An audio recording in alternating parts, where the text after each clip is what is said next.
Shit finally hit the fan, and we're about to get into the meat and greediness of what's to come. Basically, one of the greatest fights that are shown in the opening. But before we get to that, let's go over what the hell happened in this episode. So both Tanjiro and Hyotoko are both just kind of freaking out. They're excited because, it's a sword. It's from the Sengoku period. So they're kind of excited to see it. Only to realize, it's rusty as hell because no one has ever messed with it for over 300 years, so, logic. And then all of a sudden, Mr. Buffman himself, Hagan Nezuka, just pops on him and is like, I'll take care of it. But he doesn't clarify and tries to steal the sword. So they all fight with it. Then suddenly, Mr. Kanamori comes in, tickles him, and causes Hagan Nezuka to just collapse. Before explaining that is literally the weakness for this crazy monster. So they're basically just chatting. Eventually, Haganesuka gets his strength back. He's like, I will restore the sword. I can do it. Little swordsmith insults him, and obviously he's choking him, so both Tanjiro and what I assume is Inosuke's swordsmith just go and attack him. But eventually, things calm down. He hands Tanjiro a sword and goes off to fix the other sword. Eventually, Tanjiro explains this to Genya, and he doesn't really give a shit. If anything, he's still pissed about how Tanjiro broke his arm.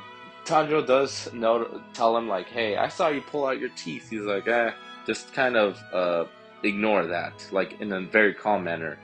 And Tanjiro, for whatever fucking reason, just brings the teeth to him, and he's obviously freaking out before kicking him out. Tanjiro braids Nezuko's hair in this next scene, and she has her hair like the Love Hashira, which is interesting how much of an impact she gave. And as they're looking at the moon, poor swordsmith gets sucked into the vase and killed by the upper moon. 5. And it's a disturbing death, with Upper Moon 4 having found the village and about to cause, shenanigans. First, we have Genya just kind of going into some dark place, grabbing a sword. And while that's going on, we have frickin' Miss Tasha, like a mad lad he is, goes and pinches Tanjiro's nose, waking him up, which obviously causes him to wake up and freak out a little before the two start chatting. Though there is a quote that causes his eyes to, light up. Aside from that, that kind of goes away once they all sense the demon the demon just randomly comes in, and Miss Tasha does not hesitate to attack him, which, they realize this is an upper moon, and they all start going on the offensive. Even Nezuko goes into that adult form and just kicks him around. And they cut off its head, but he remembers Upper Moon 6 and knows immediately that that's not going to be that as easy as it looked like.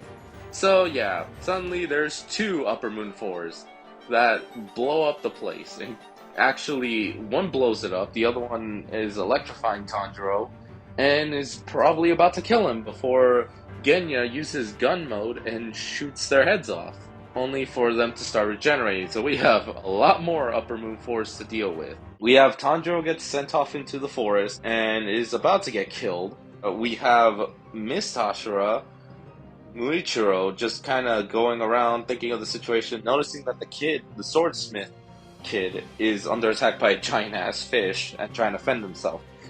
I kind of see that he's trying to think of the priorities, but the words that Tanjiro told him were enough to basically cause him to save the kid and have his fight be with Upper Moon 5.